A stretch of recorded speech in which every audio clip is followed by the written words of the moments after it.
Before we begin, I want to thank you for joining me for another story of justice and resilience. If you're enjoying these real-life accounts of triumph over betrayal, consider subscribing. It helps our community grow and ensures you never miss a new story. Now, let's dive in. The divorce papers landed on our kitchen counter with the weight of a betrayal 15 years in the making.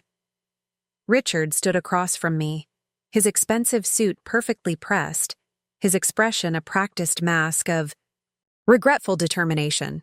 "I'm sorry, Catherine," he said, voice smooth from years of courtroom performances. "I've tried to make this work, but we've grown too far apart. My attorney says this is a fair settlement." I nodded silently, the same quiet acknowledgement I'd perfected during our marriage, the supportive wife of a prominent defense attorney, always understanding, never questioning. I picked up the papers with trembling hands, a tremor he mistook for shock, rather than the simmering anger it truly was. "Don't worry," he continued, checking his Rolex. "The anniversary gift I'd purchased with my inheritance money. I've arranged a modest monthly allowance until you get back on your feet. You might want to look for an apartment soon. My name's on the house deed." If only he knew that while he'd been working late for the past 3 years, I'd been meticulously documenting every financial transaction, every suspicious withdrawal, every hidden account he thought I knew nothing about. The manila folder tucked safely in my private safe told a very different story than the one outlined in his so-called fair settlement. "I see," I said simply, watching him fidget with his wedding band, already practicing for its removal. "Is there anything else I should know?" His relief at my apparent compliance was palpable.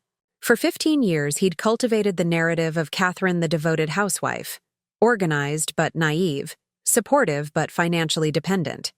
The perfect arrangement for a man planning his exit strategy. "My attorney will contact you next week," Richard said, already turning toward the door. "I'll be staying at the Westmont until things are finalized. I've left some cash in the kitchen drawer for immediate expenses." The kitchen drawer, where we'd always kept our emergency fund. What Richard didn't know was that I'd emptied that drawer 3 days ago, after receiving an alert from the tracking software I'd installed on our home computer. The same alert that had shown me his searches for untraceable offshore accounts and divorce asset protection strategies. "That's thoughtful," I replied, maintaining the facade he expected. "Will you be at the Carmichael dinner on Saturday? They're expecting us both." Richard paused, momentarily thrown by the mundane question. "I don't think that would be appropriate now. You should send my regrets." "Of course, I'll handle it." Just as I'd handled every social obligation, every holiday plan, every detail of our life together while he built his career on the reputation of a family man with impeccable character. The front door closed with a soft click behind him. I counted to 100, ensuring his German-engineered sedan had pulled away before walking to my home office, the one room Richard rarely entered, dismissing it as the space where I managed household matters and pursued my little hobby of financial planning blogs. A hobby that had grown into a respected online consulting business with clients who valued my expertise in detecting financial irregularities. I unlocked my computer with biometric security Richard didn't know existed and pulled up the comprehensive file labeled Evidence. Inside was the result of 36 months of careful investigation.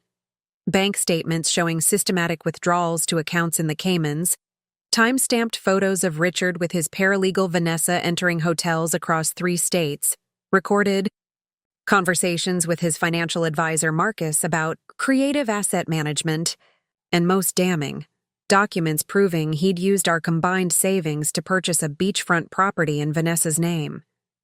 The property Richard planned to retire to once our divorce was finalized, paid for with the money I'd contributed to our marriage from my family inheritance and 15 years of careful investing. My phone buzzed with a text from Leslie, my oldest friend and, conveniently, one of the city's most feared divorce attorneys. "Papers delivered?" her message read. "Yes. He thinks I'm in shock." Meeting still on for tomorrow? AM. Bring everything. And Catherine? He has no idea what's coming. I smiled for the first time that day, closing the file that would soon dismantle. Richard's carefully constructed exit plan.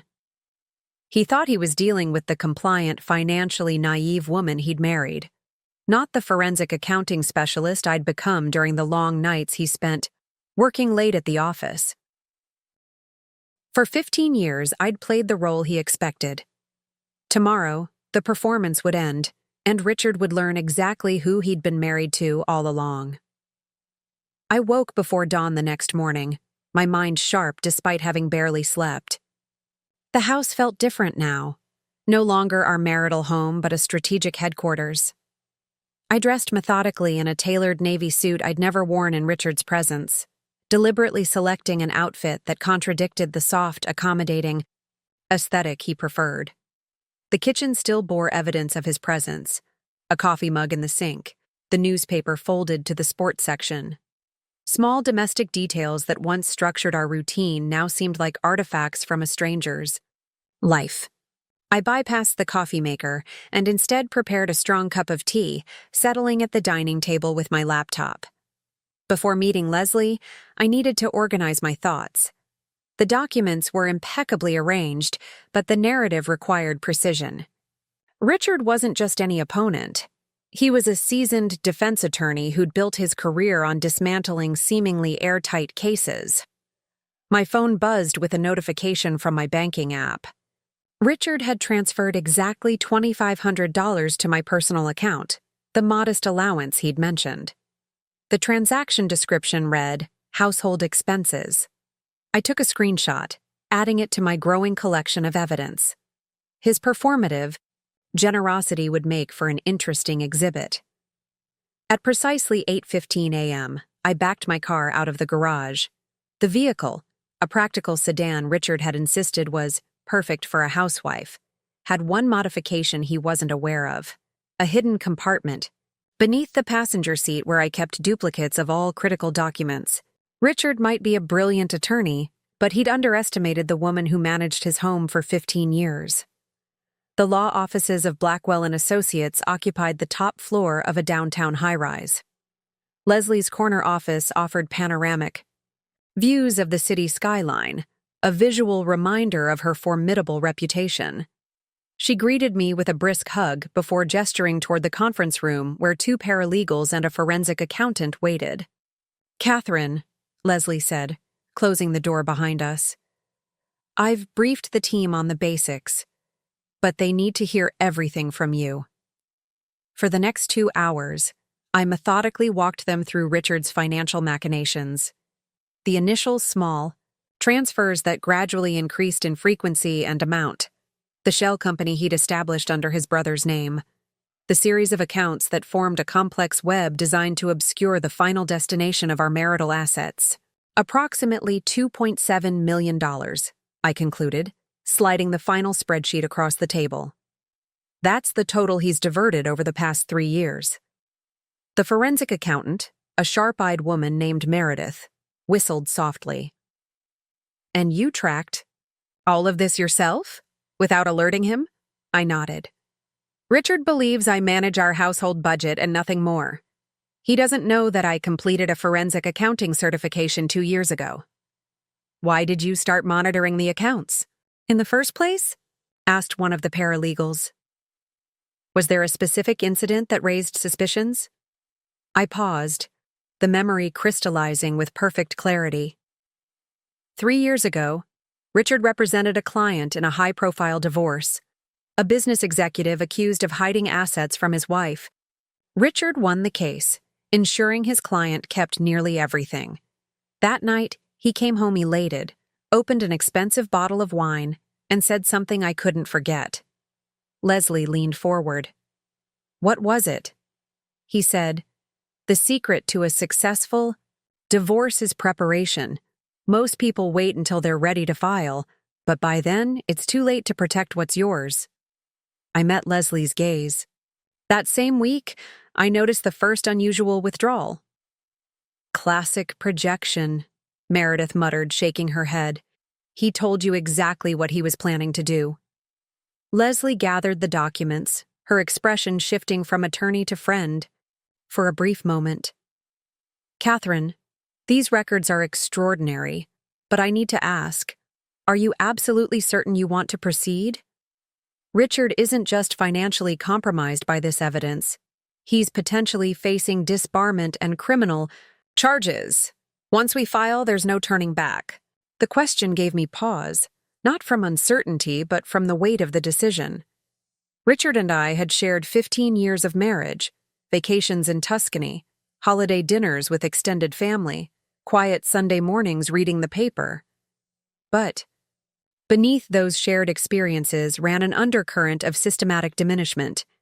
The subtle ways he'd undermined my intelligence, discouraged my professional ambitions, isolated me from friends who didn't fit his image of what a defense attorney's wife should be. I'm certain, I replied, my voice steady. Richard made his choice 3 years ago when he began dismantling our financial future. Now I'm making mine. Leslie nodded, professional demeanor firmly back in place. Then let's discuss strategy. The initial hearing is scheduled for next Friday. Richard's attorney, Mark Calloway, predictable choice, has already filed the standard motions. They're clearly expecting a straightforward process with minimal resistance from you. What's our first move? I asked. Counterfiling today. We'll request an emergency freeze on all marital assets, citing evidence of fraudulent transfers. That will blindside them, but it's just our opening salvo. The real shock comes at the hearing. Leslie turned to the paralegals. Prepare subpoenas for the Cayman accounts and the records from Meridian Trust. We'll need the property records for the Sanibel Island purchase as well. As the team dispersed to begin their tasks, Leslie pulled up Richard's initial settlement offer on her tablet. Let's review what he thinks you deserve after 15 years of marriage.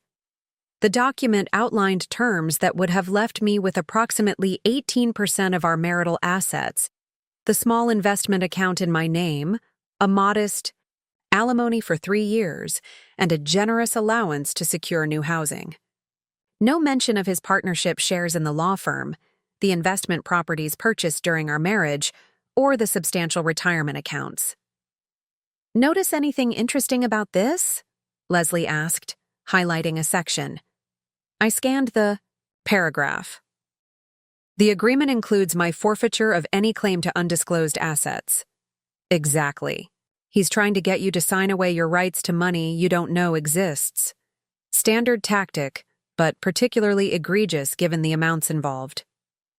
My phone buzzed with a text from Richard. Hope you're doing okay. Dinner at Marcello's tonight to discuss moving forward amicably? My treat. I showed the message to Leslie, who snorted. Classic move. He wants to gauge your emotional state, see if you're falling apart or getting advice.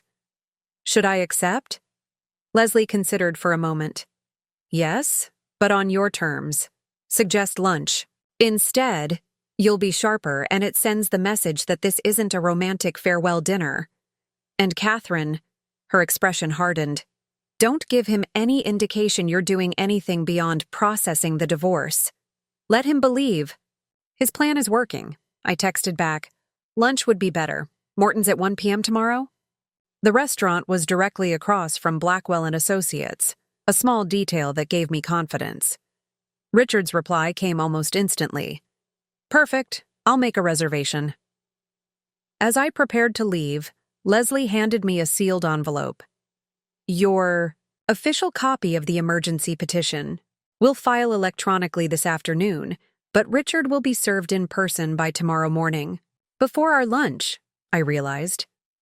Leslie's smile held no warmth. Exactly. Let him try to maintain that practiced composure when he's just been blindsided. And Catherine, wear that suit tomorrow. It sends exactly the right message. Driving home, I felt an unfamiliar sensation breaking through the controlled focus I'd maintained for months. It took me several minutes to recognize it as relief, the lightening that comes with finally speaking your truth after years of silence. Tomorrow, Richard would begin to understand who he'd really married. Not the compliant housewife he thought he could discard, but a woman who had been documenting his betrayal with the same methodical precision he'd used to orchestrate it. Parked in the garage and noticed Richard's spare golf clubs still leaning against the wall. He'd come back for them eventually. His custom-fitted Callaway irons were too expensive to abandon. Perhaps he'd arrived to retrieve them just as the process server delivered the emergency petition. The timing would be poetic justice. Entering the house, I moved purposefully through each room, seeing it with new eyes. This space, like the marriage it had contained, had served its purpose. Whatever happened next, whether I kept the house or sold it, the decision would be made on my terms, guided by my interests alone. For dinner, I opened the vintage Bordeaux Richard had been saving for a special occasion. As I savored the complex flavors, I drafted a careful to-do list for the coming days. Bank accounts to open, passwords to change, conversations with friends who drifted away under Richard's subtle influence. This wasn't just the end of a marriage, I realized as I prepared for bed. It was the beginning of a reckoning, one that Richard had set in motion but that I would control. Tomorrow would be just the first act. Morning sunlight filtered through the bedroom curtains as I reviewed my preparation checklist one final time. Today's lunch with Richard wasn't merely a meeting between estranged spouses, it was the opening move in what would undoubtedly become a complex legal chess match. The navy suit hung ready on my closet door, accompanied by a pearl necklace Richard had given me on our 10th anniversary. A calculated choice that would remind him of happier times while I dismantled his carefully constructed exit strategy. My phone rang precisely at 9:15 a.m. Leslie's name flashed on the screen. "The process server just left Richard's hotel," she said without preamble. "He's been officially served with the emergency petition." "How did he react?" I asked, picturing Richard's face as he realized his plan was already unraveling. According to our server, he turned an interesting shade of gray and immediately called someone, presumably his attorney. The front desk reported that he canceled his morning appointments. I exhaled slowly. He'll still come to lunch. Richard hates appearing rattled. Undoubtedly, Leslie agreed. Remember what we discussed. Let him talk first. He'll try to gauge what you know and how much support you have. Don't volunteer information about your evidence or our strategy. If he becomes aggressive, simply leave. We want this all on the record in court, not in a restaurant conversation he can later mischaracterize. After ending the call, I continued my preparations with methodical precision. The documents I needed were securely stored in my leather portfolio, copies only, with the originals safely held by Leslie's firm. I applied makeup with careful attention, choosing a professional look that avoided any hint of emotional distress. Richard would be scrutinizing my appearance, searching for signs of the devastated wife he expected to see. At 12:40 p.m., I pulled into Morton's parking lot, deliberately arriving early to select my preferred seating position, facing the door, back to the wall, with a clear sightline to the restaurant entrance. The hostess, recognizing me from previous visits with Richard, led me to a quiet corner booth. "Will Mr. Harrington be joining you today?" she asked pleasantly. "Yes, he should arrive shortly," I replied, placing my portfolio on the table and ordering sparkling water. At precisely 1:05 p.m., Richard's calculated 5 minutes late, his usual power move, I saw him enter the restaurant. Even from a distance, the tension in his shoulders was evident. His suit was impeccable as always, but his usual confident stride had a barely perceptible hesitation. Our eyes met across the dining room, and I watched various emotions flicker across his face before he settled on a neutral expression. "Catherine," he said, sliding into the booth across from me. "You look different." "Do I?" I took a deliberate sip of my water. "How was your morning, Richard?" He paused, clearly deciding how to address the emergency petition. "Unexpected," he finally said, his attorney's instincts guiding him toward understatement. "I received some surprising paperwork." The waiter appeared, momentarily postponing our conversation. Richard ordered a scotch, unusual for a lunch meeting, while I requested a salad I had no intention of eating. Once we were alone again, Richard leaned forward, lowering his voice. "Catherine, what exactly do you think you're doing? This petition is completely unjustified. There's no evidence of financial impropriety." I maintained the calm demeanor I'd practiced for hours in front of my mirror. "If that's true, then you have nothing to worry about. The courts will determine if the evidence justifies freezing our marital assets." "What evidence?" His knuckles whitened around his scotch glass. "This feels like a fishing expedition guided by an opportunistic attorney. I didn't think you'd resort to such tactics." "That's interesting," I replied, opening my portfolio and removing a single sheet of paper, a bank statement showing the first significant transfer to his hidden account. "I thought the same thing when I discovered this 3 years ago." Richard's expression remained carefully controlled, but a muscle twitched in his jaw, a tell I'd observed during high-stakes arguments throughout our marriage. "A single transaction for my retirement planning," he dismissed, though his eyes remained fixed on the document. "My financial advisor recommended diversifying investments outside our joint portfolio. This hardly justifies freezing all our assets." I removed a second document, a statement from Meridian Trust showing the establishment of a shell company in his brother's name, with Richard as the beneficiary. "And this?" I asked quietly. "Just more retirement planning?" Now his composure cracked, slightly.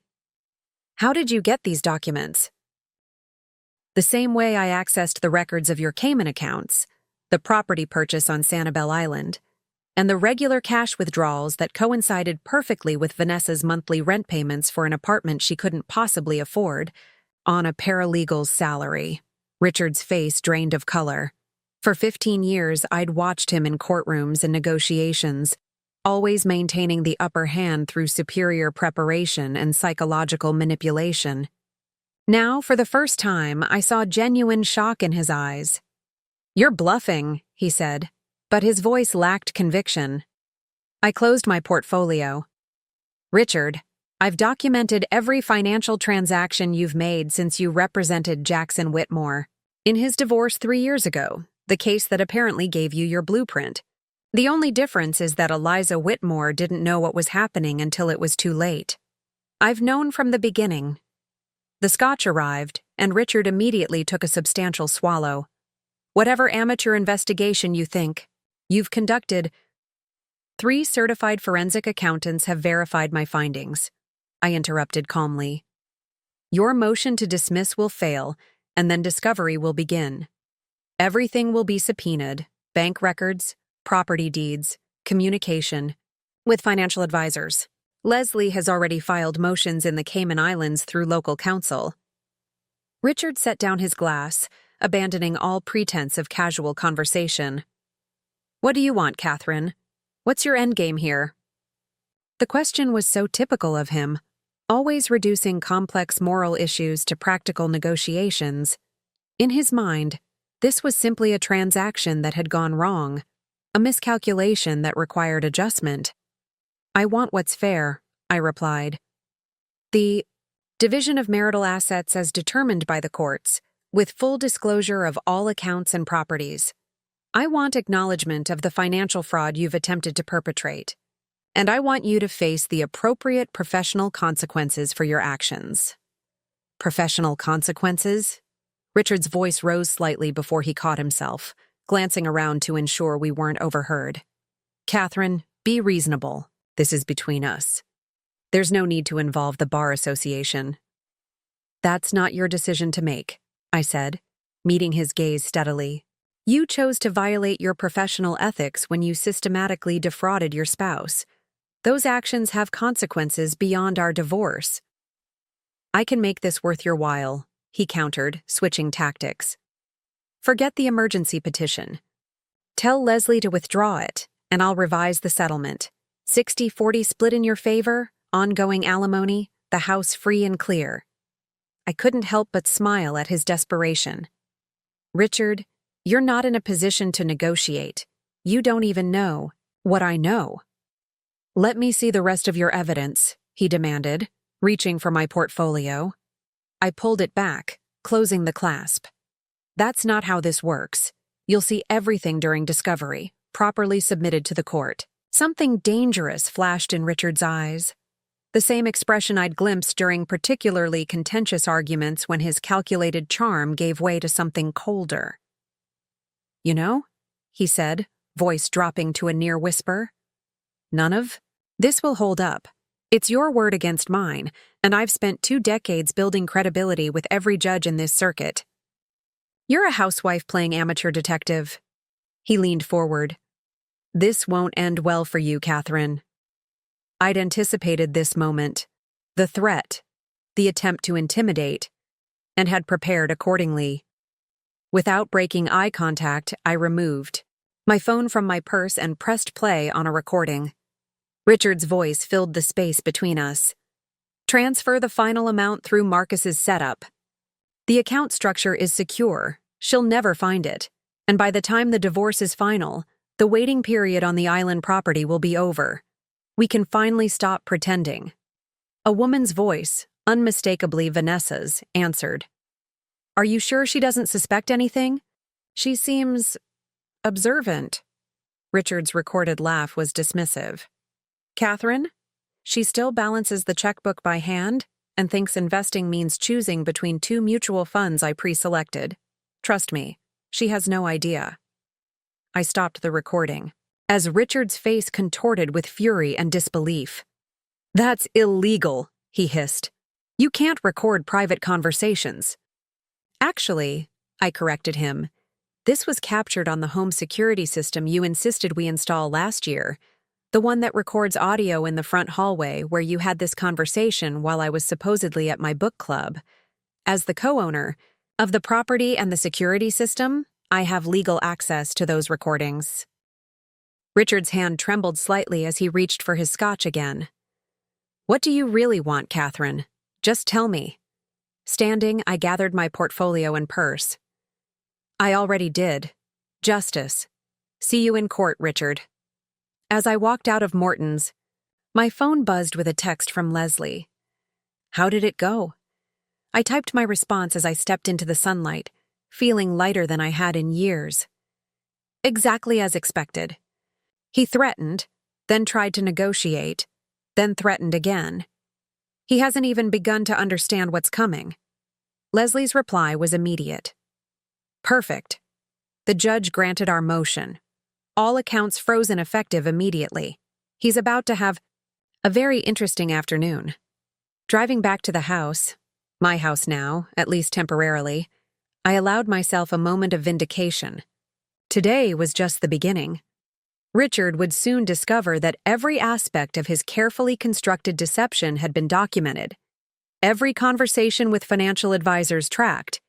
Every property transaction traced. The man who thought he'd married someone he could easily outwit was about to face the consequences of his gravest miscalculation, and I would be there to witness every moment of his unraveling. The next 48 hours unfolded like a perfectly executed chess strategy.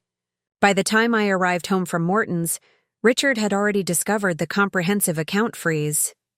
My phone lit up with increasingly urgent texts and calls, all of which I forwarded directly to Leslie without response. His messages evolved, from demanding explanations to offering negotiations, and finally, by evening, veiled apologies clearly designed to reestablish rapport. I spent the afternoon in my home office, preparing for what Leslie called the cascade effect, the inevitable sequence of revelations that would follow the account freeze. Within hours, Richard's carefully constructed financial house of cards began collapsing. First came the call from Meredith, the forensic accountant. Richard's attorney filed an emergency motion to release funds for basic living expenses. She reported, her tone indicating exactly what she thought of this development. He's claiming he can't access any resources to maintain his hotel stay or basic necessities. What's the requested amount? I asked, though I already suspected the answer. $50,000, Meredith confirmed. Apparently, living at the Westmont and maintaining his lifestyle constitutes basic necessities. Has Leslie responded? Oh, yes. I could hear the smile in Meredith's voice.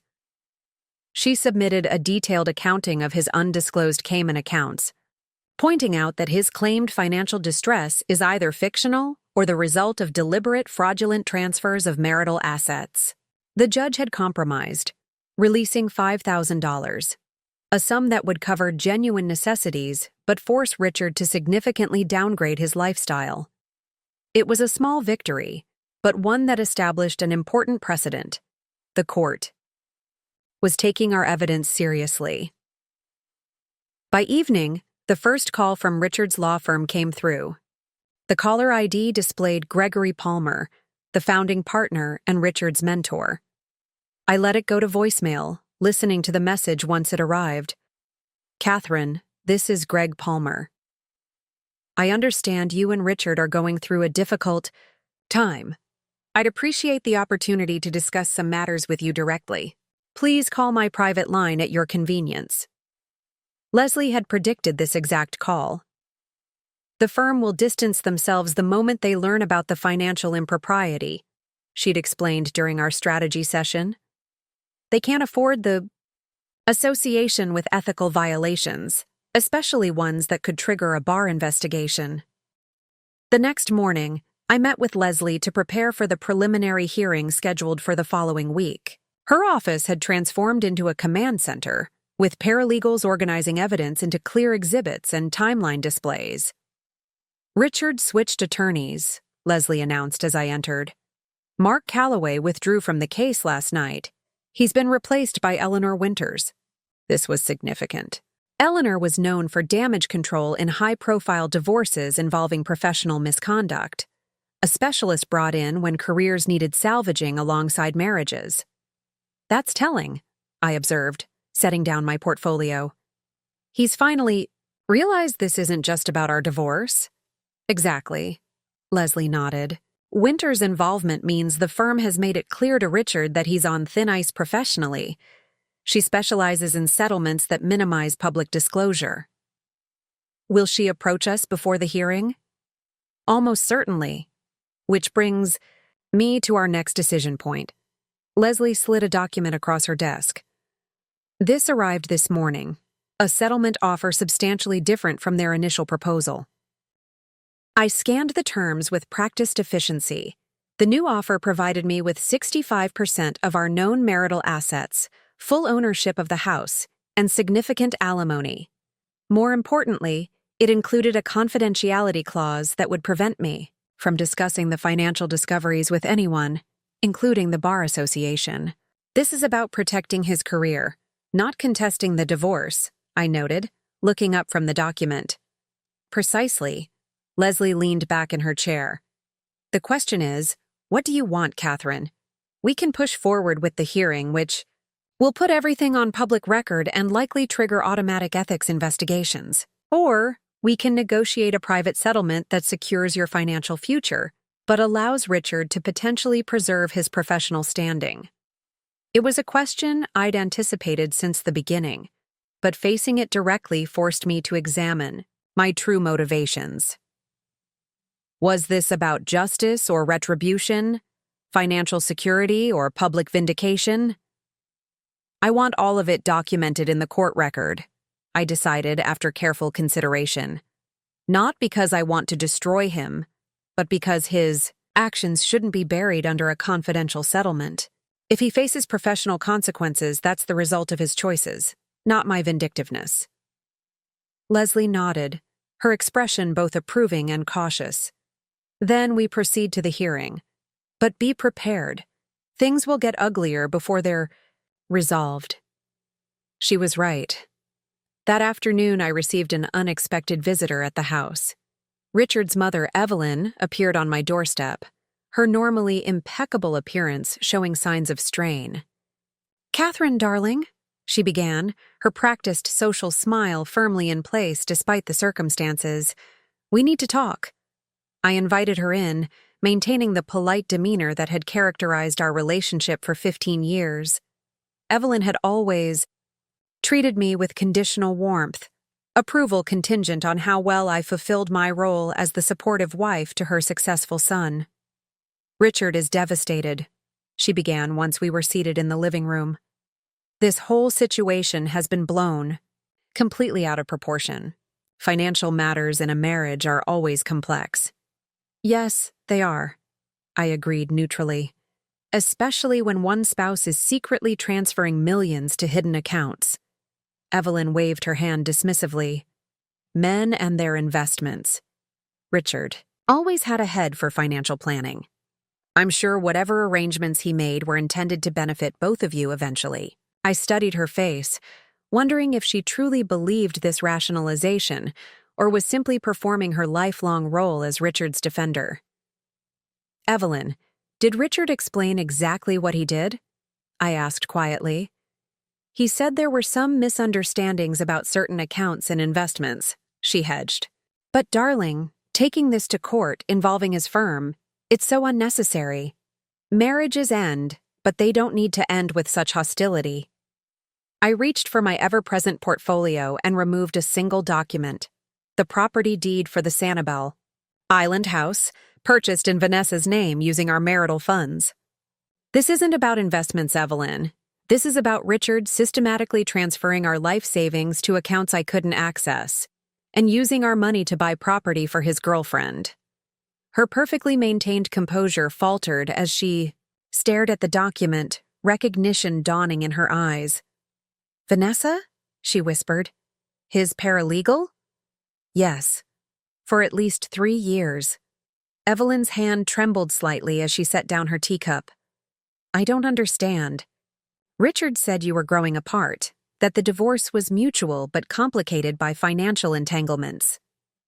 "That's one way to describe embezzling marital assets," I replied, my voice gentle despite the harsh truth. "I'm not pursuing this out of vindictiveness, Evelyn. I'm pursuing it because what Richard did was legally and ethically wrong." She sat silently for several moments, her worldview visibly realigning. Finally, she stood, gathering her purse with shaking hands. "I should go," she said, her voice uncharacteristically small. "I need to think about all this." At the door, she paused. "Catherine, I don't know what to say. Richard has always been ambitious. But this—" She shook her head. "For what it's worth, I'm sorry." It was the first genuine interaction we'd had in 15 years of family dinners and holiday gatherings. As I watched her drive away, I wondered if Richard had considered how his actions would affect not just his professional standing, but his personal relationships. The cascading consequences were reaching beyond our marriage, reshaping his entire life. My phone rang later that evening. Richard again. After consulting with Leslie, I decided to answer, placing the call on speaker and recording as advised. "Catherine." His voice had lost its confident edge, replaced by a strained attempt at reconciliation. "We need to talk directly without the attorneys." "I'm listening," I replied cautiously. "This situation has escalated beyond what either of us intended," he began, as though we shared responsibility for the current circumstances. "The firm is concerned about potential publicity. My position there is becoming complicated." "I imagine it would be," I acknowledged neutrally. "Look, I know you're angry." His voice dropped to a more intimate tone, the one he'd used when trying to persuade me throughout our marriage. "I made some poor decisions, but destroying my career won't benefit either of us." "Richard, this isn't about destroying your career. This is about transparency and accountability for your actions. The settlement offer is more than fair." Pressed. "You'll be financially secure for life. All I'm asking is discretion. Keep this between us, out of the public record." "The way you kept our finances between us," I countered quietly. "The way you were discreet about our marriage while planning your exit strategy for 3 years." His sigh carried frustration and growing desperation. "Catherine, please. There are aspects of this situation you don't understand. professional implications that— I understand perfectly, I interrupted. You're concerned about the Bar Association investigation that will automatically trigger when financial fraud becomes part of the court record. You're worried about what your colleagues will think when they learn you used client strategies to defraud your own wife. Those are natural concerns, Richard. But they're the consequences of your choices, not mine. Silence stretched between us before he responded, his voice hardening. So that's it? You're going to follow through with the hearing, no matter the cost? The hearing is simply truth-finding, Richard. The cost was determined when you decided. Our marriage vows and financial partnership meant nothing. After he hung up, I forwarded the recording to Leslie, who responded immediately. Perfect handling. He's given us confirmation that the firm is pressuring him, and he's primarily concerned with keeping evidence out of public record. This strengthens our position for the hearing. As I prepared for bed that night, I reflected on the dramatic shift in dynamics between Richard and me. For years, he had defined our relationship, setting the terms, controlling the narrative, determining what I should know and how I should respond. Now, those roles had reversed. His confident manipulation had given way to increasingly desperate negotiation. The preliminary hearing was 3 days away. According to Leslie, it would establish the framework for everything that followed: the full accounting of assets, the division of property, and most significantly, the public documentation of Richard's financial maneuvers. Whatever happened next, the truth would finally be spoken aloud, no longer buried in hidden accounts and secret transactions, but illuminated in the full light of legal proceedings. And for now, that knowledge was enough. The morning of the preliminary hearing dawned with an unusual sense of clarity. For 3 years, I'd lived in a state of vigilant documentation, carefully tracking Richard's deceptions while maintaining the facade of an oblivious spouse. Today, that double life would end. The truth, meticulously compiled in the exhibits Leslie had prepared, would become matter of public record. I dressed with careful consideration, selecting a conservative charcoal suit that projected confidence without ostentation. The courts were familiar territory for Richard, not for me, and I knew he would scrutinize every detail of my appearance, searching for signs of insecurity he could exploit. Leslie arrived at the house precisely at 7:30 a.m., accompanied by Meredith, and 2 paralegals carrying organized document boxes.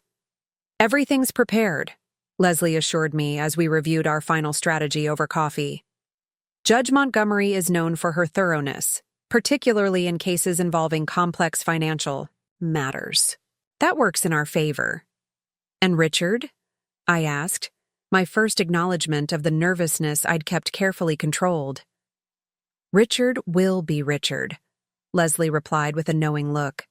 "He'll rely on his courtroom presence and professional relationships." Eleanor Winters filed a last-minute motion to exclude certain financial records, citing privacy concerns, but it's unlikely to succeed given the evidence of intentional concealment. We arrived at the courthouse 45 minutes early, proceeding through security and settling into a private conference room Leslie had reserved. The corridors were already filling with attorneys and clients, the mundane business of justice, proceeding around us despite the personal earthquake I was experiencing. At 9:40 a.m., Leslie received a text message that caused her to raise an eyebrow. "Interesting," she murmured. "Eleanor Winters is requesting a brief meeting before we enter the courtroom." "Another settlement attempt?" I asked. "Most likely. The question is whether Richard authorized it, or if the firm is making decisions for him now." Leslie glanced at her watch. "We have time. Let's hear what they have to say." Minutes later, Eleanor Winters entered our conference room. I'd never met her personally, but her reputation preceded her: brilliant, pragmatic, and unfailingly professional. Unlike Richard, who relied on charm and intimidation in equal measure, Eleanor was known for her precise, emotionless assessment of legal realities. "Ms. Blackwell, Mrs. Harrington," she greeted us with a brief nod. Thank you for agreeing to this meeting. We have exactly 12 minutes before the hearing, Counselor, Leslie replied. What can we do for you? Eleanor placed a sealed envelope on the table. My client has authorized a revised settlement offer. The terms are significantly improved from our previous proposal. Leslie didn't reach for the envelope. We've been through this exercise once already, Ms. Winters. My client has been clear about her position. This offer is materially different, Eleanor insisted, her expression revealing nothing.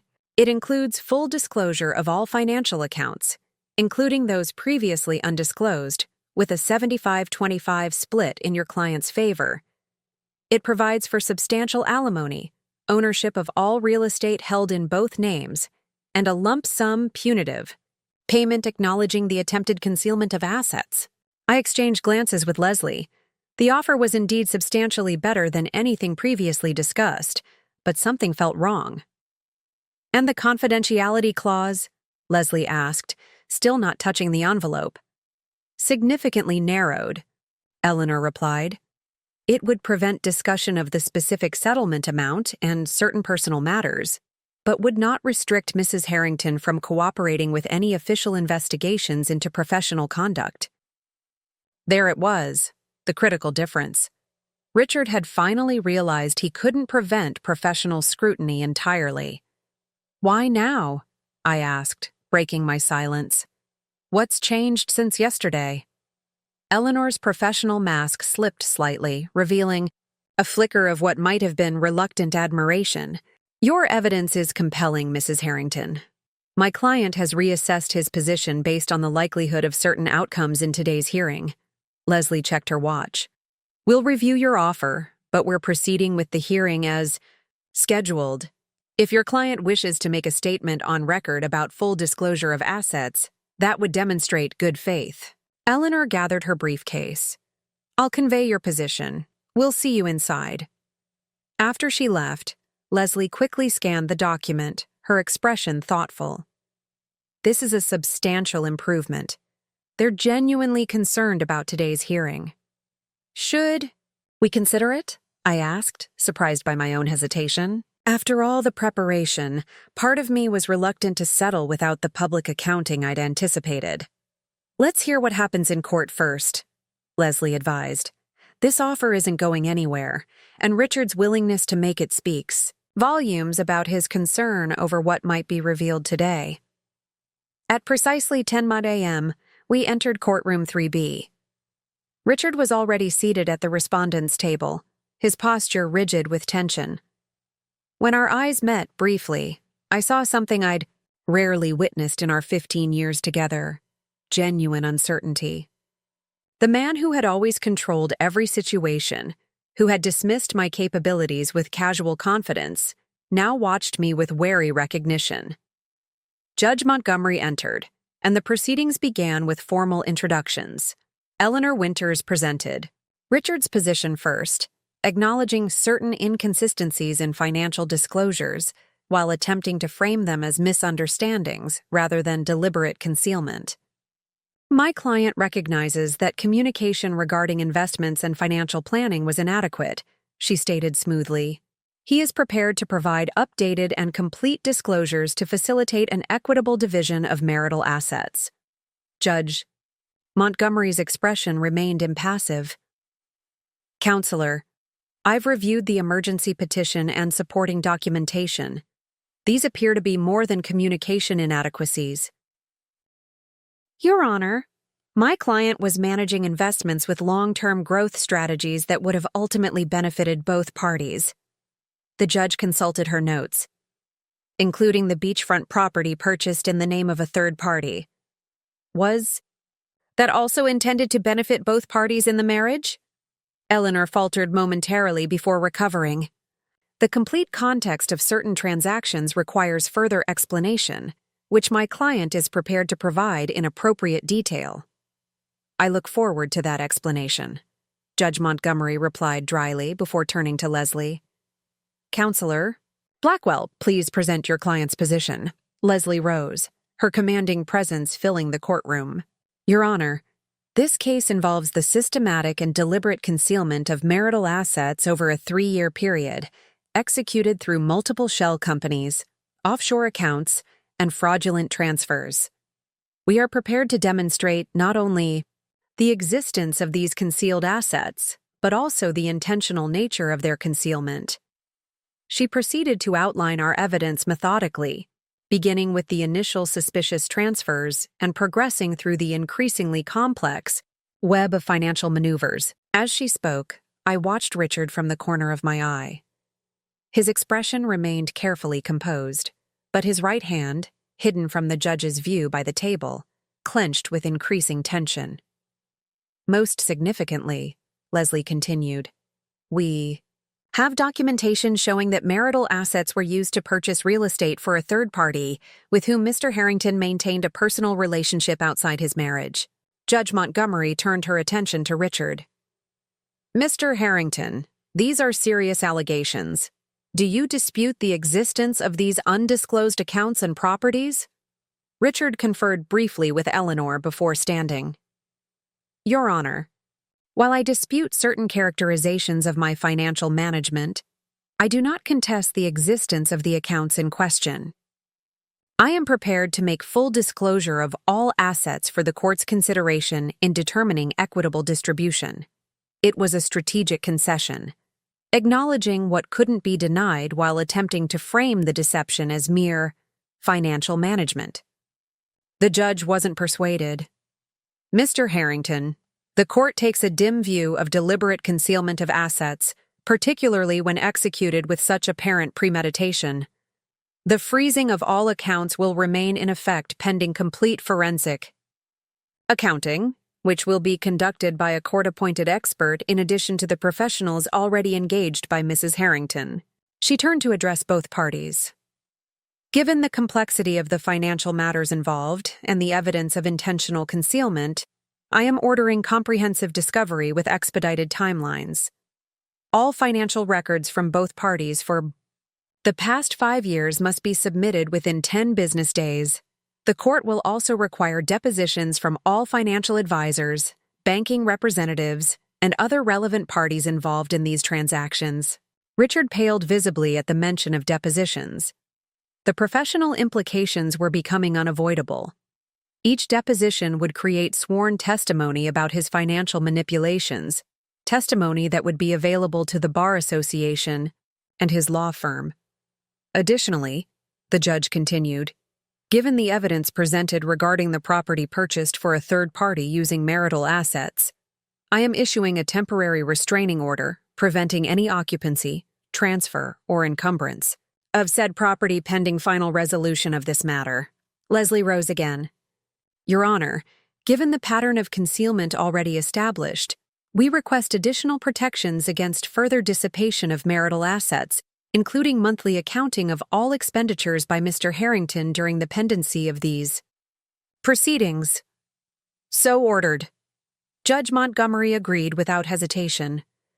Mr. Harrington will provide monthly statements of all expenditures exceeding $500 with documentation. The remainder of the hearing focused on procedural matters, scheduling deadlines for discovery, setting dates for follow-up hearings, and establishing temporary financial arrangements. Throughout it all, Richard maintained his courtroom composure, though the strain showed in subtle ways only I would recognize. The tight set of his jaw, the occasional flexing of his left hand, the slightly too perfect posture. As the hearing concluded, Judge Montgomery delivered a final admonishment. Mr. Harrington, this court expects absolute transparency in all financial disclosures moving forward. Any evidence of continued concealment or manipulation of assets will be viewed with extreme prejudice and may result in additional sanctions. Is that understood? Yes, Your Honor, Richard replied, his attorney's training carrying him through the moment despite his evident discomfort. Outside the courtroom, Leslie guided me quickly past waiting reporters. News of a prominent attorney's contentious divorce had already attracted local media attention. That went exactly as we hoped, she said once we were safely in a private conference room. Judge Montgomery clearly sees through Richard's attempt to minimize his actions. "What happens next?" I asked, feeling the emotional weight of the morning's proceedings. "Richard and his team will be scrambling," Leslie explained. "The court-ordered depositions are their worst nightmare. Sworn testimony about financial maneuvers that clearly violate professional ethics. The firm will be pressuring him to resolve this as quickly and quietly as possible." My phone buzzed with a text from an unknown number. "Need to speak with you privately. Important." R. I showed it to Leslie, who shook her head. Classic Richard, trying to circumvent counsel now that he's feeling cornered. Don't respond.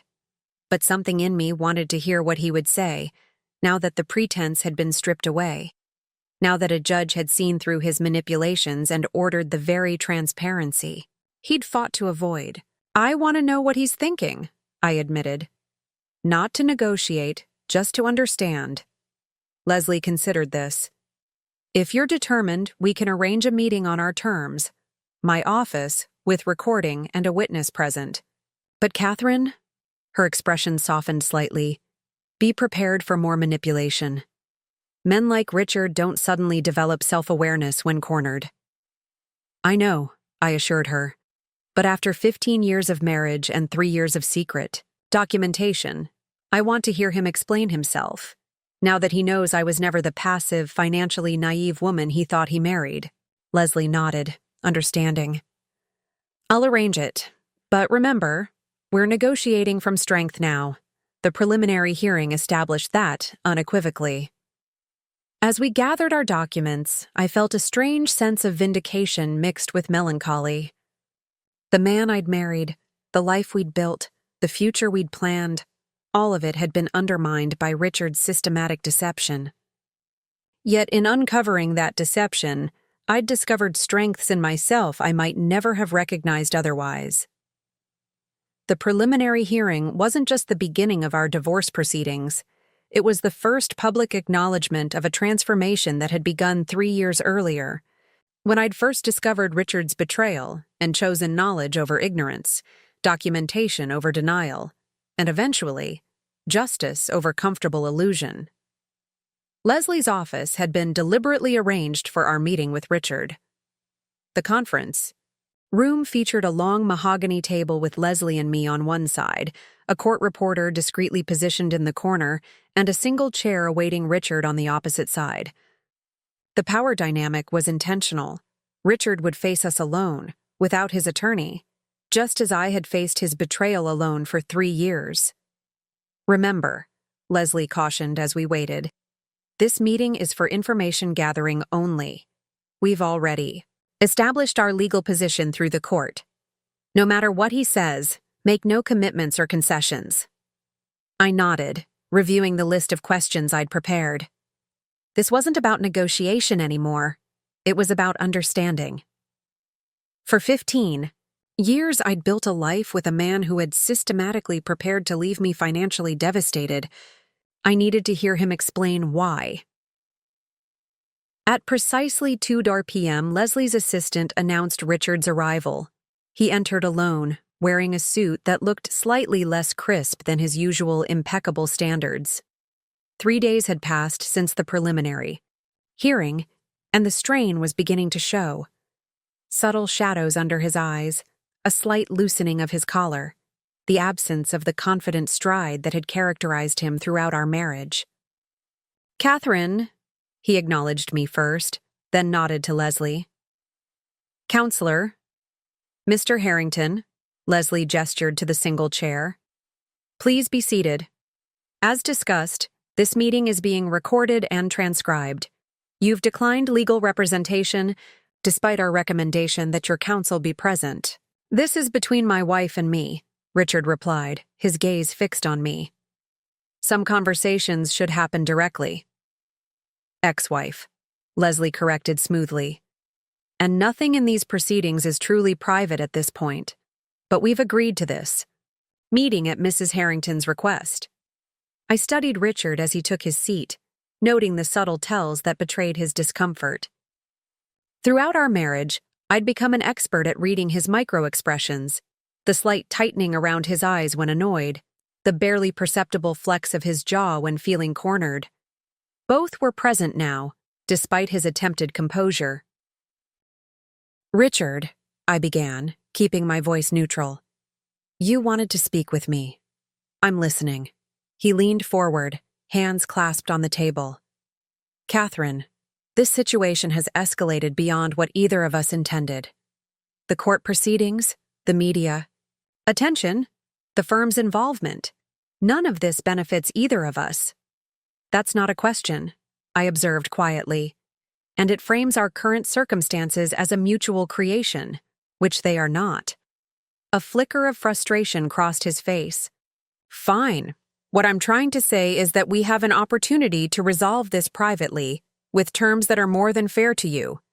The offer Eleanor presented—" "I'm not here to negotiate," I interrupted. "I'm here because after 15 years of marriage and 3 years of watching you systematically transfer our life savings to hidden accounts, I want to understand why. Not the legal justifications or the carefully worded explanations for the court, but the truth. When did you decide our marriage was over? When did you start planning to leave me financially vulnerable?" Richard sat back, momentarily thrown by my directness. For a man accustomed to controlling conversations, being forced to answer rather than persuade was visibly unsettling. "It wasn't like that," he finally said, his voice lower. "The accounts were initially just smart financial planning, diversification, and the property purchased in Vanessa's name. Was that diversification too?" His expression tightened. "My relationship with Vanessa is not relevant to the financial discussions. It became relevant the moment you used our marital assets to buy her a beachfront property," I countered. "But that's not what I'm asking. I want to know when you decided to leave, Richard. When did our marriage become something you needed to escape from, rather than something you were committed to?" For a moment, genuine emotion broke through his carefully maintained facade. "I didn't plan to fall in love with someone else, Catherine. That just happened. The financial arrangements came later." 3 years ago, I supplied. "Right after the Whitmore divorce case. I remember how energized you were by that victory, helping your client protect his assets from his grasping wife, as you called her. You came home that night and told me that the secret to a successful divorce was preparation. Was that when you decided to apply the same strategy to our marriage?" Richard's surprise was evident. "You remember that conversation?" "I remember everything, Richard. Every late night at the office, every suspicious phone call, every sudden change in our financial discussions. What I still don't understand is why you thought I deserved to be left destitute after 15 years of supporting your career, managing our home and building a life together." He had the grace to look momentarily ashamed. "I never intended for you to be destitute. The settlement I initially offered provided for your basic needs. 18% of our marital assets and temporary alimony," I recalled. "After I contributed my entire inheritance to our marriage and supported your career advancement for 15 years. That's your definition of providing for basic needs?" Leslie remained silent, allowing me to lead the conversation as we'd agreed. This wasn't about legal strategy now. It was about confronting the human reality behind the legal proceedings. Richard shifted uncomfortably. "The financial decisions were protective. In my line of work, I've seen how divorces can become explosively destructive. I was trying to maintain some control over the process. By ensuring I had none," I finished for him. "By making me so financially dependent that I would accept whatever terms you offered, rather than fight for what was legally and morally mine." He didn't deny it, which was perhaps the closest to honesty we'd come in years. "What I still don't understand," I continued, "is how you could share a life with someone for 15 years and still see them as an adversary to be outmaneuvered rather than a partner deserving of respect. Did you ever actually see me as your equal, Richard? Or was I always just someone to be managed and controlled?" The question seemed to genuinely trouble him. "Our marriage wasn't a sham, Catherine. The early years were conditional," I interrupted. Your affection lasted as long as I fulfilled the role you assigned me. The supportive wife who managed the household, maintained your social calendar, and never questioned your decisions. The moment I might have had independent needs or rights, like equal claim to our marital assets, I became an opponent to be defeated rather than a spouse to be treated fairly. Richard's professional composure finally cracked. What do you want me to say, Catherine? That I made a series of increasingly bad decisions? That I'm now facing potential disbarment and the end of my career because of choices I can't undo? Is that what this meeting is about, making me articulate exactly how thoroughly I've destroyed my life? No, I replied calmly. This meeting is about me finally speaking openly after years of silence. It's about you acknowledging, just once, the reality of what you did, not as a legal strategy or financial decision, but as a profound betrayal of the most basic trust between spouses. Leslie interjected gently. Mrs. Harrington, do you have specific questions you'd like Mr. Harrington to address? I nodded, consulting my list. When did you purchase the Sanibel Island property? Richard hesitated before answering. 2 years ago. Using which funds? The proceeds from selling the vacation property we owned in the Poconos, plus some stock from our joint portfolio. The vacation property I inherited from my parents, I clarified.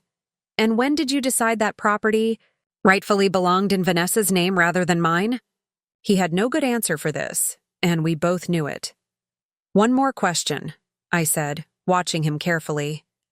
The night you came home with the divorce papers, you seemed genuinely convinced I would simply accept your terms without question. Given everything you know about me, 15 years of shared life, how could you possibly believe I would accept being discarded with nothing? For the first time, Richard seemed genuinely reflective rather than tactical. Because you always prioritized our relationship over confrontation. Whenever there was a difficult issue, my late nights, canceled vacations, financial decisions, you would adapt rather than challenge. I interpreted that as passivity. You mistook patience for weakness, I observed. Loyalty for naivety. Yes, he admitted quietly. I did. The simple acknowledgment hung in the air between us, more significant than any legal declaration. For perhaps the first time in our relationship, Richard was seeing me clearly, not as the accommodating wife he had imagined, but as a woman of substance who had methodically documented his betrayal while maintaining a flawless performance of ignorance. Leslie checked her watch. We have about 10 minutes remaining in our scheduled time.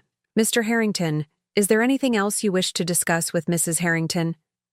Richard seemed to remember his original purpose. The settlement offer.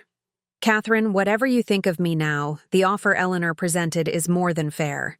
You would receive the vast majority of our assets without the continued stress and public exposure of a prolonged court battle. The offer acknowledges the accounts and properties we've already discovered, I pointed out. What about those we haven't yet identified? The court-ordered forensic accounting will provide a complete picture. There's nothing else, Richard insisted, though his gaze flickered briefly, a tell I recognized from countless dinner parties when he was attempting to conceal something.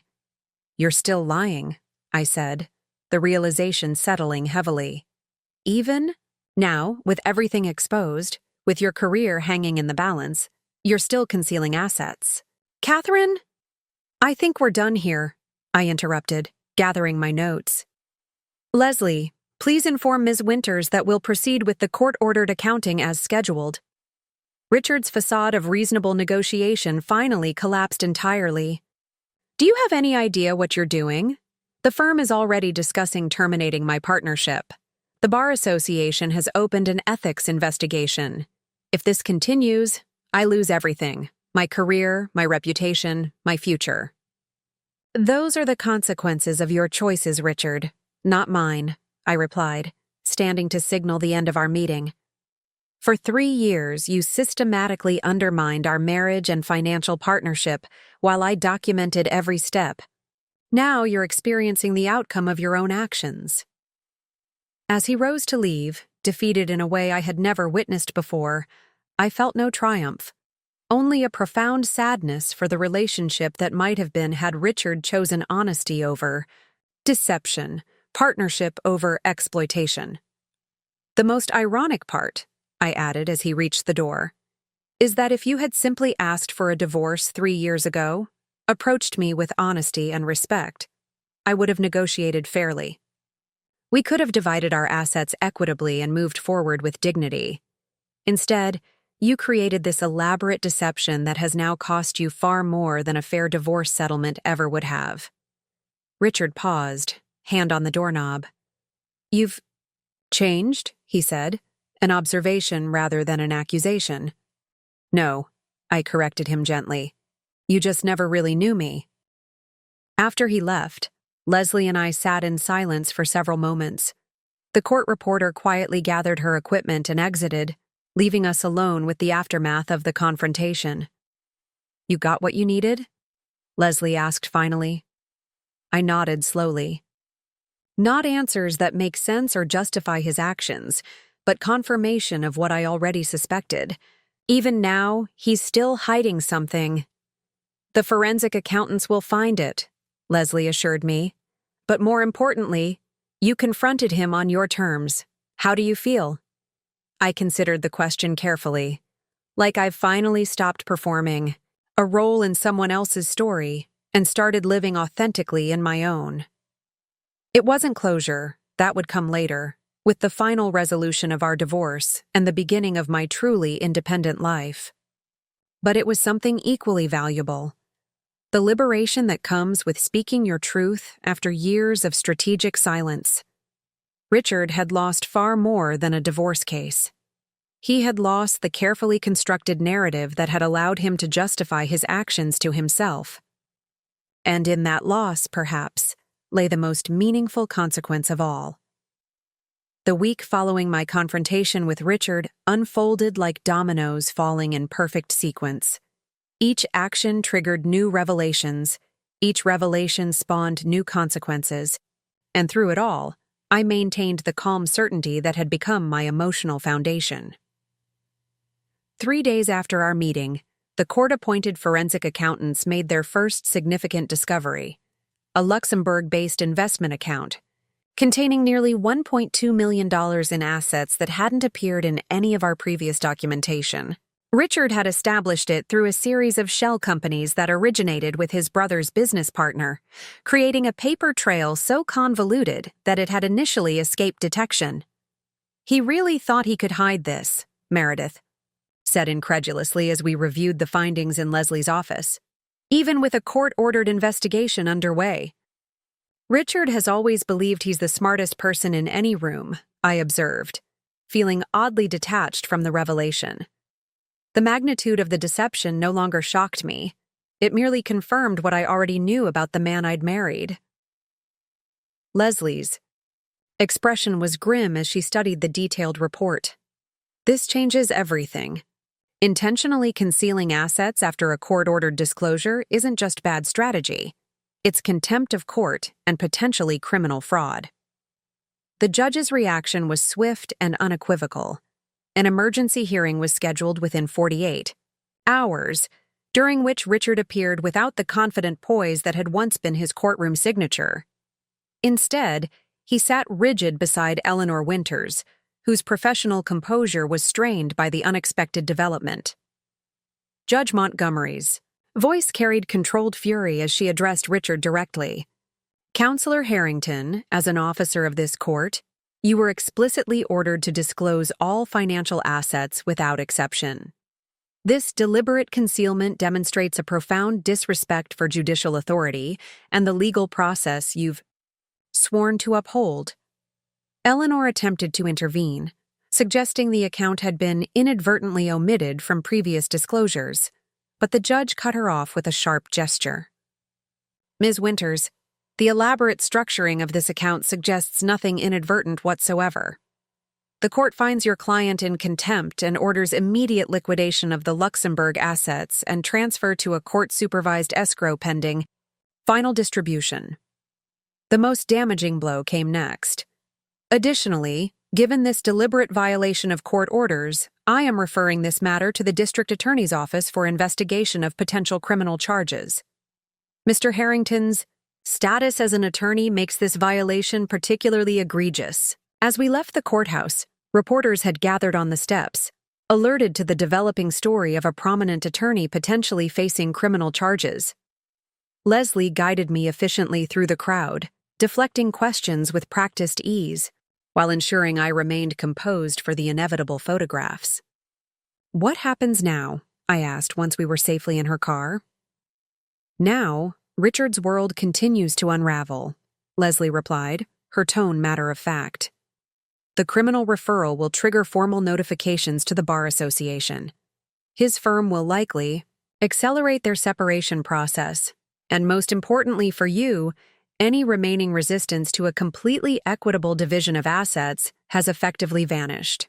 That evening, I received an unexpected visitor. Gregory Palmer, the founding partner of Richard's firm and his longtime mentor, arrived at my door unannounced. His silver hair and impeccable suit projected the gravitas that had helped build one of the city's most respected legal practices. "Mrs. Harrington," he began formally, "I apologize for arriving without warning, but I felt this conversation should happen in person rather than through intermediaries." I invited him in, curious about this unprecedented development. In 15 years of marriage to Richard, Gregory had always maintained a careful professional distance in our social interactions. "The firm has terminated Richard's partnership, effective immediately," he stated without preamble once we were seated in the living room. "I wanted you to hear this directly from me, given the circumstances." "I appreciate that," I replied, studying his expression. "Though I imagine this decision wasn't made solely in response to today's hearing." Gregory's slight smile acknowledged my insight. "No. We've been conducting our own internal review since the initial filings. Today's revelation was merely the final confirmation of what we'd already suspected, that Richard had engaged in behavior fundamentally incompatible with our firm's ethical standards. There was something more behind his visit, I sensed. Something beyond professional courtesy." "Was there something else you wanted to discuss, Mr. Palmer?" He hesitated, his carefully maintained professional demeanor slipping to reveal genuine discomfort. "Mrs. Harrington, Catherine, I feel a certain responsibility for the situation you've endured. Richard was my protégé. I championed his advancement within the firm. If I had recognized these tendencies earlier—" "You couldn't have known," I assured him, though I wondered if there had been signs others had chosen to ignore. Richard compartmentalized his life very effectively. "Perhaps too effectively," Gregory acknowledged. "The firm would like to offer assistance with your legal proceedings moving forward, not representation, as that would present obvious conflicts, but covering certain expenses as a professional courtesy." I recognized the offer for what it was, part genuine concern, part damage control for the firm's reputation. "That's very generous but unnecessary. Leslie Blackwell is handling everything expertly, and the court has already ordered Richard to cover all legal expenses." Gregory nodded, seeming relieved by my response. "I understand. Please know that despite Richard's actions, many of us at the firm hold you in the highest regard. Your dignity throughout these proceedings has been remarkable."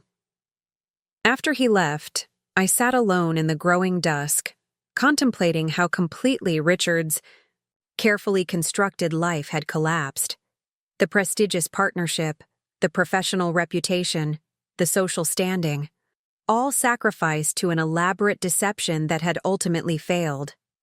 My phone buzzed with a text from Leslie. "Richard's attorney called. They want to discuss settlement terms again. Meeting tomorrow at 10? I replied with a simple yes, feeling no triumph, only a weary certainty that we were approaching the end of this chapter.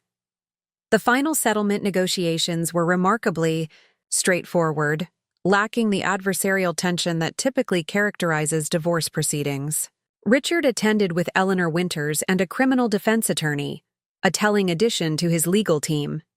His once immaculate appearance showed subtle signs of deterioration. His suit slightly rumpled, his tie less precisely knotted, dark, circles prominent beneath his eyes. The terms were everything Leslie had initially demanded and more: full disclosure of all remaining assets, a 75-25 split in my favor, complete ownership of our primary residence and vacation property, substantial, alimony, and all legal fees covered by Richard. The only point of contention was the confidentiality clause, which Richard's team pressed for with particular urgency.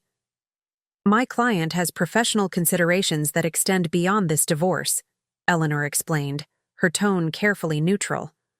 "While he accepts full financial responsibility, he requests discretion regarding certain personal details of the marriage."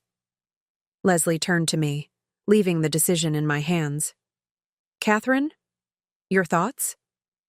I considered Richard across the conference table, the man I had once loved, now reduced to negotiating for the remnants of his professional dignity. Despite everything, I found no satisfaction in his downfall. "I have no interest in public discussions of our private life," I said finally. "The confidentiality agreement is acceptable, provided it explicitly excludes any restriction on cooperation with legal or professional investigations." Relief flickered across Richard's face, perhaps the first genuine emotion he had shown throughout the proceedings. The signing of the final documents took place 3 weeks later in Judge Montgomery's chambers. As Richard's pen moved across the last page, completing his signature with considerably less flourish than his once confident scrawl, I felt an unexpected lightness, not the vindictive triumph I might once have anticipated, but the quiet liberation of closing a difficult chapter with dignity intact. Outside the courthouse, away from reporters and legal teams, Richard approached me one final time. "Catherine," he began, his voice uncharacteristically hesitant. "I know. It means nothing now, but I am sorry.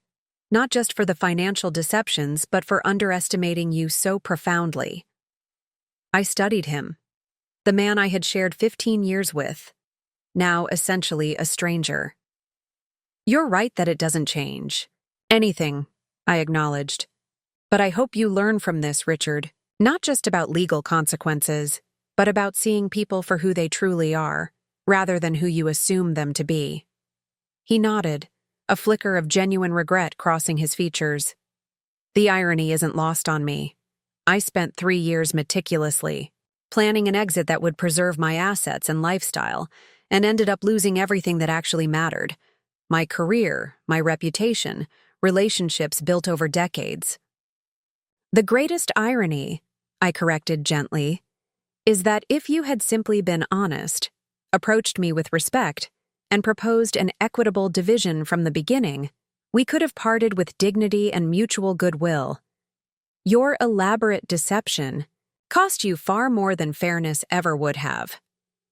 As Richard walked away for the last time, Leslie joined me on the courthouse steps. "How does it feel?" she asked, watching his retreating figure. 15 months of legal battles, finally concluded. "Like waking from a long dream," I replied honestly. "Disorienting, but with a clarity I haven't felt in years." 6 months later, I stood on the deck of my newly purchased lake house. Not Richard's beachfront fantasy purchased with stolen funds, but a tranquil retreat I had chosen for myself, paid for with my portion of our marital assets. My forensic accounting certification had evolved into a thriving consulting practice, helping other women navigate the financial complexities of divorce with knowledge rather than fear. Richard's professional fall had continued along its inevitable trajectory. The Bar Association had suspended his license pending the outcome of criminal investigations. The firm had distanced itself completely, removing his name from their website and publications. According to mutual acquaintances, he had moved to another state, attempting to rebuild some version of his life away from the wreckage of his former career. Sometimes I reflected on the strange journey that had brought me here. How Richard's Betrayal had ultimately forced me to discover strengths I might never have recognized otherwise. The woman who had meticulously documented financial transactions for 3 years while maintaining a flawless facade of ignorance had transformed into someone who now helped others find their own paths to financial independence and self-determination. The Eye. Sunset painted the lake with golden light as I sipped my evening tea, contemplating the future stretching before me, unplanned, uncertain, but unquestionably mine. Not defined by someone else's betrayal or my response to it, but by choices I would make freely, guided by hard-won wisdom and newfound confidence. Richard had transferred our life savings to his secret account, believing it ensured his freedom while guaranteeing my dependence. Instead, his deception had ultimately cost him everything, while granting me the most valuable asset of all, the discovery of my own resilience. Some might call it justice. I simply called it life, embracing its complexity with open eyes and an uncompromising commitment to truth, especially my own. If you found value in this story, please consider subscribing to hear more accounts of resilience and justice. Your support helps this community grow and ensures these stories continue to be shared. Thank you for listening, and remember, sometimes our greatest strength emerges precisely when others underestimate us most.